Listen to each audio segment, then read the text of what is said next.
தனுசு ராசி. உத்திராடம் நட்சத்திரம் 1 பாதங்களுக்கு.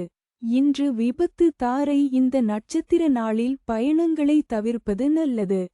கண்டம் பொருள் இழப்பு. அவமானம். இன்று 21வது நட்சத்திரம் பாதிப்பு வேண்டாத சோதனை. இன்று சந்திரன் பலம் 100% உள்ளது. பஞ்சபட்சி பலன். தேய்பிறை அஷ்டமி. ஞாயிற்றுக்கிழமை. அதிகார பட்சி தினம். இன்று ராசியான நாளாகும்.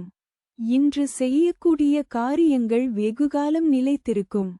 காலை 8:24 மணி முதல் 10:48 மணி வரை. சாவு 0 விழுக்காடு. மிக பெரிய தோல்வி. தங்கள் அன்பு குடும்பத்தினர்களுக்கும் நண்பர்களுக்கும் இன்றைய ராசி பலனும் நட்சத்திர பலனும் கீழே கொடுக்கப்பட்டுள்ள இணைப்பில் எளிதாக பார்க்கலாம்.